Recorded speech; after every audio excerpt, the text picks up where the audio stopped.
여러분 안녕하십니까? 백만개미 한승우입니다. 4월 22일 금요일 시장 정리하겠습니다.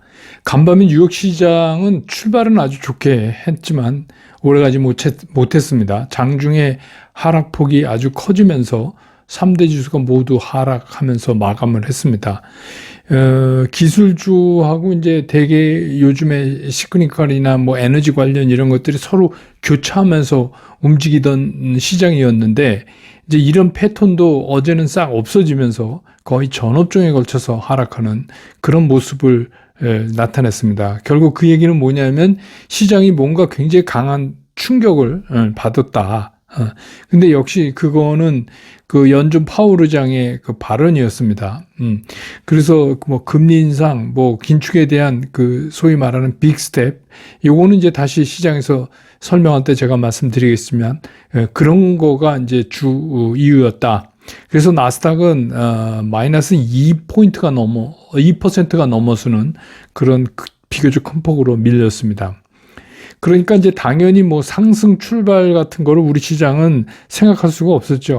어떻게 보면 얼마나 밀릴 것인가가 더 관심이 가는 그런 이제 아침이었습니다.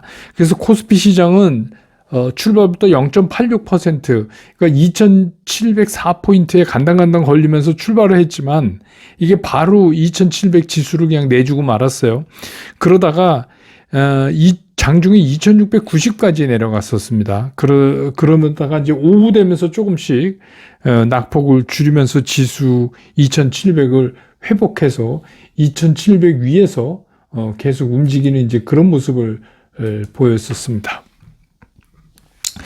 이제 특이했던 게 뭐냐면 어제 6천억이 넘게 샀던 기관들이 오늘은 뭐 시작부터 작심을 하고 물량을 내놓기 시작했어요. 사실은 그러면서 이제 지수 하락을 부채질했고 외국인들도 뭐 팔기는 팔았지만 외국인들은 지극히 좀 절제된 규모를 유지하면서 대응을 한 거로 보입니다. 그래서 뭐 지수가 이제 2,700 밑으로도 갔다 오고 그러니까 역시 늘 그랬듯이 개인들은 매수를 늘려가는 그런 모습을 보였습니다.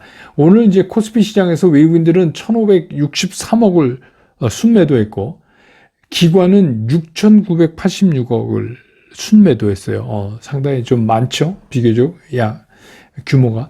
그 다음에 이제 개인은 8,376억을 순매수를 했습니다.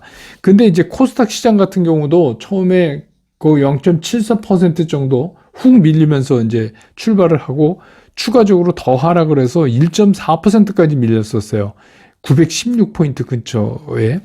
그리고 다시 이제 좀 낙폭을 줄여가는 그런 모습은 코스피랑 비슷하게 움직였습니다. 근데 이제 외국인하고 기관이 역시 동시에 매도를 나섰는데 외국인들은 오후에 들어오면서 그 매도 강도를 조금 줄여나가는 그런 모습이었고 기관들은 계속해서 매수를 이어갔습니다. 개인들은 좀 비교적 지수가 빠지니까 비교적 좀 많은 수량을 저점에서 매수해 나가는 그런 모습을 보였습니다. 코스닥 시장에서 오늘 외국인들은 881억을 순매도했고 기관은 1,703억을 순매도했고 개인은 2,795억을 순매수를 했습니다.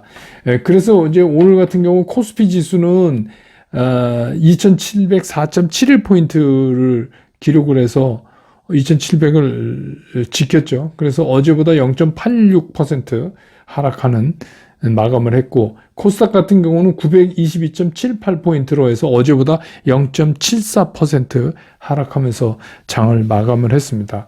오늘 이제 시가총액 1위서부터 10위까지 뭐 거의 다 빠졌으니까 13위에 있는 KB금융부터 오르기 시작했어요. 그 위에는 뭐 거의 오늘 다 마이너스다 이렇게 보면 됩니다. 삼성전자도 700원 빠졌고 LG에너지솔루션도 뭐 왔다 갔다 하다가 500원 빠지는 걸로 마감을 했고 SK하이닉스도 2,500원 비교적 큰 폭으로 빠졌고 네이버는 3.07%나 빠졌습니다. 네. 그래서 이제 이것들을 좀 보면 오늘도 삼성전자는 그 외국인들이 298억을 순매도했어요. 기관은 무려 1,842억을 순매도했어요. 삼성전자를. 예. 그 다음에 개인들은 2,103억을 순매수했습니다. 삼성전자. LG에너지솔루션을 외국인들은 155억을 순매수했는데 기관은 33억을 순매도했습니다. 근데 이제 늘 말씀드린 재미난 게 연기금은 오히려 150억을 샀어요. 그리고 금융투자가 145억을 순매도했습니다. 개인들은 116억을 순매도하고요. 하이닉스도 마찬가지예요. 외국인들은 102억을 순매도했고 기관은 602억을 순매도했어요. 개인만 708억을 순매수를 했습니다. 삼성바이오 같은 경우 외국인들이 27억을 순매수했고 기관은 110억을 순매도했고 개인들은 83억을 순매수했습니다. 카카오 같은 경우 외국인들은 124억을 순매수했고 기관은 546억을 순매도했고 개인들은 394억을 샀습니다. 기아 같은 경우에 외국인들은 176억을 순매수했고 기관은 140억을 순매도했고 개인은 27억을 순매도했습니다. 제가 이제 다 빠졌는데 대부분 왜 이거를 하나하나 읽어드리냐면 이 시가총액에서 비중이 위로 갈수록 크죠.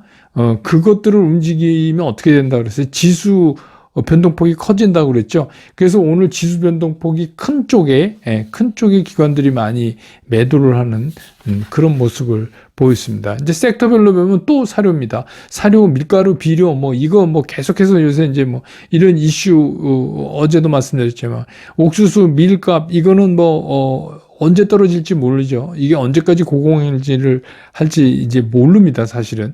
그래서 이제 그것 때문에, 계속 지금 그쪽이 강하게 가고 있죠. 그 다음에 이제 러시아가 비료 수출 중단 이거 얘기를 해서 이렇게 되면 또 이 남미에서는 주로 러시아 비료를 많이 쓰나 봐요. 그래서 이제 남미 쪽에 그 농산물 생산에 상당히 차질이 있지 않을까 이런 우려, 이런 것 때문에 이제 비료주도 좀 그렇고.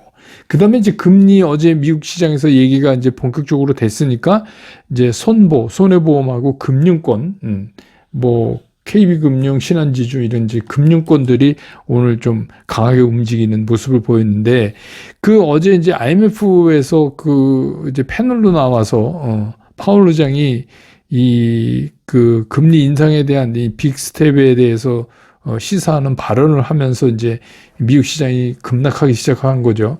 그러면서 이제 10년 만기 국채 금리도 장중에 2.95%까지 갔었어요. 그러니까 어제 이제 끝나기는 2.84로 끝났는데 장중에 2.95 거의 이제 3% 다시 간 거죠. 그래서 이제 그런 이유 때문에 이제 우리나라 이제 손해보험이나 금융권이 이제 금리 인상의 수혜를 기대하면서 오늘 조금 강한 모습을 보이는 그런 날이었습니다. 그 다음에 이제 그 지능형 로봇하고 AI 기능 관련된 그런 주식들이 좀 움직였는데 이게 그 WIS, 그 월드 IT 쇼라고 그러죠. 이게 지금 오늘까지 우리나라에서 열리잖아요. 그런데 이제 그 휴림 로봇이 여기에서 AI 기능을 장착한 그런 이제 로봇을 공개했다는 것 하나. 그 다음에 이제 KT가 LG, 삼성이랑 함께해서 로봇 생태계를 구현하겠다. 이렇게 이제 1000명을 했다 그래요. 진짜 1000명입니다, 이거는. 이건 가봐야 알아요. 근데 또 인수위가 AI 기반으로 디지털 국가 전략을 수립한다. 이것도 이제 가봐야 합니다. 그래서 이거는 오늘 이제 월드 IT 쇼가 끝나는 날이기 때문에 이거를 이슈를 잡은 것 같은데, 관련 주식들이 오르긴 올랐는데 대부분 음봉을 만들면서 끝났다는 거. 그러니까 상당히 짧은 이슈였다. 지난번에 몇 번 했었죠. 그 다음에 이제 일동제약이 오늘 좀, 상대적인 강세를 보였는데, 일본 이제 시오노키 제약하고 공동으로 먹는 코로나19 치료제를 개발 중이죠. 그런데 이제 그 개발 중인 거를 미국 업체가 사들이기 위해서 물밑 작업을 진행 중이다 하는 게 기사에 떴어요. 그래서 이제 오늘 좀 비교적 강세를 보이는 그런 모습을 보였습니다. 자, 이제 금요일이니까 시장 얘기를 잘 정리를 해드려야 될 텐데, 제가 보기엔 오늘 시장은 어려운 가운데서도 우리가 지수 2700을 잘 지켜내고, 나름 그렇게 나쁘지 않다. 이렇게 보여져요. 왜냐하면 이제 외국인들의 순매도 규모가 1562억이에요. 그런데 오늘 이제 우리가 중요하게 점검하면서 정리해 봐야 될 게 세 가지인데, 첫째는 뭐냐면, 왜 기관은 어제는 그렇게 6366억이나 그렇게 미친 듯이 사다가 오늘은 6,986억이나 팔았을까? 그러면 우리가 상식적으로 생각해서 어제 지수가 높잖아요? 그 어제 샀다가 오늘 팔면 손해 아닌가요? 그렇게 생각할 수 있잖아요. 근데 이제 그거는 우리 생각이고, 어저께 이제 장 끝나고 저도 되게 깨름칙해서, 그럴까? 근데 이거는 이제, 남의직 사정이니 우리가 유추해서 상상할 수 있지만 정확하게 알 수는 없죠. 그런데 어제 이제 어제 선물을 시장을 보면 어제 선물을 기관이 확 팔더라고요. 그러니까 기관이 어제 3,741억을 냈다 던지고 오늘 6,059억을 순매수를 했어요. 기관에서. 반대로 외국인들은 오늘 1조가 넘게 선물을 이제 팔았습니다. 근데 이제 우리가 보면 우리는 항상 이 시장을 볼 때 영국으로 말하면 무대 앞만 볼 수 있어요. 앞만 보잖아요. 그리고 시장 경험이 적으실수록 앞만 보죠. 근데 사실은 더 재미난 볼만한 볼거리는 사실 무대 뒤에 있죠. 뭐 분장실이라든지 거기서 뭐 배우들 옷 갈아입고 뭐 나갈 준비하든지 뭐 뛰어나가고 뭐 그런 사실 그런 속사정은 그 뒤에 다 있는데 이제 이렇게 이 현물 시장에서 주식을 사서 오르면 팔는 이런 단순한 것만 하면 그거를 잘 모르죠. 근데 우리가 이제 그 무대 뒤에는 여러 가지 일들이 벌어질 거라고 상상하지만 정확히 알 수는 없는 거랑 똑같은 거죠. 근데 이제 이런 때는 입체적인 상상력이 좀 필요하다. 근데 사실 여러분 이제 저도 현직에 있을 때 그렇지만 이런 이제 파생 상품을 그러니까 오버나잇 하는 파생 상품이 있고 대부분의 경우 오버나잇을 하지 않아요. 그러니까 오버나잇이라는 게 뭐냐면 밤을 내일로 끌고 간다 하는 거죠. 미청 상태에서. 그럼 이제 끌고 가려면 뭐냐면 그 밤사이에 일어나는 리스크에 대해서 내가 수용할 자세가 돼 있어야지 되는 거잖아요. 그래서 그런데 이제 일일 매일 끊을 수가 없으니까 주로 이제 위클리 단위로 많이 끊어요. 그러니까 이제 금요일 날 우리가 시장이 나쁘다 주말에 불안정성이 살아날 수도 있고 이런 얘기 많이 하는데 따지고 보면 그게 무슨 얘기냐면 가능하면 금요일 날에는 오버나이트 하면 월요일 날까지 끌고 가니까 그만큼 불확실성에 노출될 가능성이 많이 크니까 주 단위로 이렇게 딱딱 묶어서 꺾어가는 거를 이제 많이 합니다. 특히 그 파생 쪽에서 말씀을 드리는 거예요. 왜냐하면 이거는 그 편차가 조금만 나도 엄청난 금액으로 차이가 많이 나니까. 예. 근데 이제 지금 시장을 보면 시장이 박스권인데 굉장히 슬림해요. 2,700에서 2,750 사이의 박스권. 그러니까 어떻게 했어요? 주식 투자를 현물 시장에서 해서는 먹을 게 잘 안 나와요. 먹을 게 잘 안 나와요. 그러니까 이런 시장에서 어떻게 해요? 파생으로 돈을 버는 거죠. 그래서 어제 선물 팔고 오늘 사면 약간 그 현물에서 공매도 치는 것 같은 편차가 나오잖아요. 그러면 뭐 1%니까 레버리지 하면 하루에 몇 프로를 먹는 거예요. 이거 기관들은 할 만하죠. 예. 그래서 이제 그런 것들이 오늘 또 작용이 됐어요. 그런 것 치고 우리 시장이 꽤 괜찮다고 저는 보는 거죠. 그러니까 나중에 이제 기회가 있으면 이런 거랑 어떻게 이제 시장이 연관되는지를 좀 자세히 말씀드리면 이게 이해가 안 되시는 분도 상당히 많으실 거예요. 근데 그렇습니다. 그래서 어제 끝나고 그 기관이 막 그 선물 판 걸 보고 그런가? 이렇게 생각하는데 어제 그러니까 쉽게 해서 356에 팔고 354에 4.5에 사놓으면 이익이 생기죠. 무슨 말씀인지 아시겠죠? 예. 그래서 하여튼 그래서 오늘은 금요일의 특수성 그런 것도 감안됐다. 그런 위클리 베이스로 매듭을 지어가는 그렇게 그런 장치는 괜찮다. 그래서 기관이 그런 거 아니냐가 유추된다 하는 거. 두 번째는 이제 연준이 정말 50bp만 올리고 말까. 이게 사실 어제 미국 시장을 강타한 거예요. 그러니까 우리가 50bp 올린다는 거 다 알고 있었잖아요. 그런데 파월 의장이 그 얘기했다고 시장이 막 땅 맞은 것처럼 그렇게 반응해야 될 이유가 없었는데 그건 왜 그렇게 된 거냐. 이제 어제 10시쯤인가요? 미국 시장 안으로 이제 대표적인 비둘기파로 알려졌던 샌프란시스코 연준 총재 있죠. 여자분 메리 데일리인가 그분이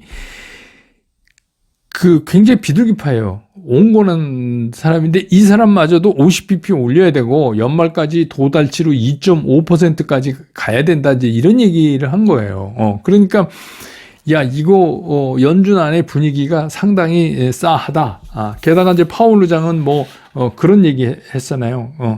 그 5월에 그 50bp 인상, 그게 테이블 위에 올려 있다. 거의 끝났다. 이제 그런 얘기입니다.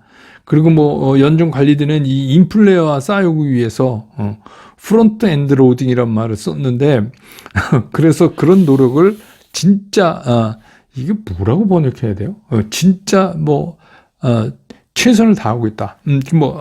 그런 얘기를 했는데 그 다음에 이제 그 영란은행에서도 또 한마디 했어요 어제. 그리고 그 영국의 영란은행에서도 그 캐서린 만인가 그분도 자주 뉴스에 나오는 사람인데 이게 사람들이 너무 많아서 저도 잘 모르겠지만 아무튼 중요한 얘기를 자주 하는 사람이니까. 그런데 그 사람도 금리 인상을 주장했어요. 50bp 이렇게 얘기를 하면서. 근데 이제 그 사람은 조금 이제 뒤에 사족을 달았어요. 이게 금리 인상에 따르는 소비 위축을 걱정해야 된다. 그러니까 어제 어떤 분이 이제 댓글로 길게 달아주셨는데 경기에 대해서 지금 경기 상황이 어떤 상황이냐고 물어보셨는데 사실 그건 저도 모릅니다. 왜 그러냐면 연준도 몰라요. 연준이 그걸 알면 연준 위원들이 고민을 하겠어요. 경기라는 게 지나고 보면 그때 그랬구나 이렇게 알 수 있지만 연준이 이런 이제 금리 정책을 쓴다고 그래서 그 결과가 아니면 그 사이드 이펙트가 어떤 쪽으로 나올지는 사실 누구도 얘기할 수가 없는 거죠. 근데 이제 재미난 게 있어요. 그 여러분들이 페드 워치 그 페드에 들어가면 그 연준 거기 홈페이지에 이런 데 들어가면 여러 가지 자료들이 나오는데 거기 보면은 그 페드 워치라고 그래갖고 뭐가 나오냐면 probability 그러니까 어떤 그 확률적 가능성 이거에 대해서 이제 얘기를 하고 있는 게 있어요. 근데 거기에 이제 도달치 기준으로 0.75에서 1%까지 도달하는 게 이번 그 5월 3일 5월에 99.8%. 그러니까 뭐예요? 거의 이거는 확정적이다. 그럼 지금 0.5 아니에요. 그러면 이게 도달치가 거의 이번에 50bp 올리는 거는 거의 맞다. 근데 이제 재미난 게 뭐냐면 그 옆에 이렇게 보여지는 6월 15일자 거를 보면은 여기에 105, 그러니까 1.5에서 1.75까지가 78.4%고 1.25에서 1.5가 21.5%예요. 그러면 뭐예요? 1.5에서 1.75까지를 생각한다는 거 아닙니까? 사람들이. 그게 연준에서의 그 프로버빌리티가 78.4다는 얘기 아니에요. 그러니까 이제 시장이 이게 뭐야? 그러면 잘못하면 이번 달에 50bp 6월 달에 75bp 가는 거 아니야? 이제 이런 것도 생각할 수 있죠. 시장은 항상 그러니까 그런 생각을 할 수가 있어요. 네. 그게 이제 어제 시장을 이제 강하게 때린 거예요. 그런 것들이. 예. 그러니까 어떻게 보면 또 이런 것도 있죠. 파월 의장이 일찍 얘기해서 제가 말씀드렸잖아요. 그래도 금리 변화인데 그거를 우리가 미리 알고 있던 거라고 하더라도 아무 일 없었던 것처럼 시장이 지나갈 수는 없다. 그 말씀을 드렸죠. 그래서 어떻게 해요? 그거에 대한 반응, 어이구 죽겠네 하는 반응을 내는 이벤트를 시장은 꼭 한다. 알고 있던 일이라도 그렇게 말씀드렸죠. 그러니까 그 이벤트가 먼저 일어난 거예요. 왜요? 파월 의장이 그 IMF 그 모임에 가서 연설하면서 이 얘기를 미리 해버렸으니까.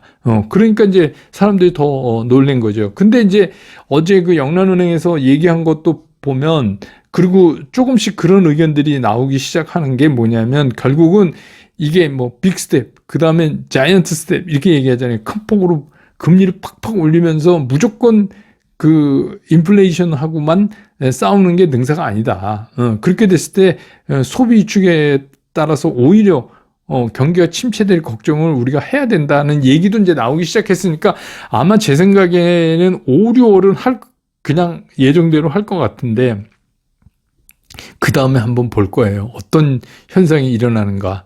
왜냐하면 이런 것들은 뭐 과거에 뭐 언제 때도 그랬고, 뭐 언제 긴축 때도 그랬고, 이렇게 얘기는 하지만 다 경우가 조금씩 다르기 때문에, 이번에도 그럴 거라고 얘기하기는 좀 힘들어요. 이번에는 좀 특수한 여러 가지 상황들이 있잖아요. 러시아, 우크라이나 문제도 있고, 그것 때문에 이제 모든 기초 원자재나 에너지나 뭐 곡물 가격이 폭등해서 인플레이션 더 압박하는 경우도 있고, 그런 것도 있고, 그리고 그 전쟁이 언제 끝날지도 잘 모르고, 뭐 그런 겁니다. 그러니까 이거는 지금 이제 그렇다. 근데 무조건 걱정만 할 게 아니고, 어제 이제 미국 시장이 일종의 발작을 한 건 뭐 그런 거다. 미리 했다. 그러면 이제 세 번째, 이제 우리는 그럼 어떡하냐. 이게 이제 항상 늘 문제, 어떡할 거냐. 근데 이제 2700선에서 아까 제가 쫙 불러드렸지만 주요 한 몇 개 종목을 봤지만 외국인들이 매수를 이런 상황, 오늘 같은 상황에서도 매수를 하는 종목들로 포트 구성이 돼 있다면 좀 기다려야 되는 거 아니냐 이런 거예요. 지금이야 뭐 중소형주 위주로 뭐 공물가 올랐으니까 뭐 사료회사 뭐 이렇게 해서 이렇게 순환에 가서 마치 그것만이 갈 것 같고 지금 있는 거 때려갖고 야 공물값이 쉽게 꺾일 것 같지 않은데 지금이라도 가서 사료회사 살까? 막 이런 생각이 여러분 나실 거 아니에요. 근데 이제 그러기에는 좀 아니다 싶은 거예요. 이거는 잘못하면 한 방에 훅 갈 수도 있어요. 그러니까 아무리 어려워도 제가 늘 말씀드리지만 투자 원칙은 꼭 지켜야 된다. 원칙을 지키면 잘 안 깨져요. 그래서 뭐 어떤 기업이 좋은 기업이냐 지금은 실적이 좋은데도 잘 안 오를 수 있죠. 왜냐하면 상황이 이러니까. 그런데 이게 지금 실적 좋고 앞으로도 계속 좋을 수 있고 이런 기업으로 포트폴리오 짜 있다면 이거는 기다려야 하는 게 맞다. 이런 생각이 들어요. 어제도 말씀드렸지만 이제 우리는 여러 차례에 걸쳐서 하반 경직성을 확인했어요. 굉장히 이런 거를 이제 우리가 이제 다중바닥이라고 얘기하죠. 그럼에도 불구하고 지금 굉장히 슬림한 박스권을 유지할 수밖에 없는 이유는 뭐냐면 외국인들이 꼼짝을 않기 때문에 그런 거예요. 외국인들이 꼼짝을 않기 때문에. 그리고 증시로 새로운 자금이 유입되지 않고, 개인들은 떨어질 때마다 사니까 어떻게 돼요? 증시에 고기 예탁금은 자꾸 줄죠. 근데 이제 고기 예탁금 주는 거에 너무 이렇게 델리케이트한 반응을 보이실 필요가 없어요. 어떻게 보면 고기 예탁금은 약간 후행적 요소예요. 장이 빠졌기 때문에 줄은 거예요. 근데 장이 뜨면 금방 늘어요. 그러니까 그렇게 생각하시면 오히려 지금은, 몇 주 전보다 좀 느긋하게 시장을 기다릴 수는 있지 않을까 이런 생각이 듭니다. 그래서 그렇게 좀 보시면 어떨까. 오늘 주말이라 장은 빠지고 그래서 제가 이제 그 슬콘생에 노래 한 곡을 올려놨어요. 많이들 가서 좀 들어주시기 바랍니다. 릴리즘이라고 좀 옛날 노래인데 여러분 아시죠? 잘생긴 그 영국 가수 잉글버트 험퍼딩크. 저도 되게 개인적으로 좋아하는 가수였는데 그 릴리즘이 뭐 글쟁이대로 제발 나 좀 놔달라 그런 얘기 아닙니까? 근데 이 지긋지긋한 주식시장 제발 좀 올라가게 놔달라 그런 생각 또 들고 요새 뭐 여러분은 어떻겠어요? 저도 이렇게 지긋지긋한데 그래서 이제 그런 거 올렸고 그다음에 이제 반백부터 해서는 제가 그 치과의사 현직 치과의사 원장님 모시고 이 시니어 치아관리서부터 어떤 임플란트 하는 게 좋은가 뭐 이런 거에 대해서 얘기하는 거를 한 4개 꼭지로 주말까지 계속해서 이어서 제가 올려놨습니다. 그것도 많이 봐주시면 아마 여러분 뭐 치과 한 번도 안 가시는 분은 없잖아요. 상식적으로 도움이 되실 것 같습니다. 어쨌거나 시장은 어려워도 제가 보기엔 그렇게 황당한 시장 아니었다. 우리 시장 나름 괜찮다. 이런 걸 그러니까 우리가 원초적으로 걱정하는 문제들이 해결되고 그 외국인들이 돌아오려면 어떻게 해요? 원자재, 곡물, 에너지 이게 좀 정리가 우리한테는 더 이게 중요하다. 돼야 된다. 이런 얘기를 뭐 드릴 수밖에 없어요. 그건 뭐 기다려야지 방법이 없죠. 그래서 뭐 주말에는 시장 좀 잊고 편히 보내시고 월요일 날 이제 다시 여러분 만나 뵙도록 하겠습니다. 저는 월요일 시장 끝나고 나서 다시 여러분 곁으로 돌아오겠습니다. 고맙습니다.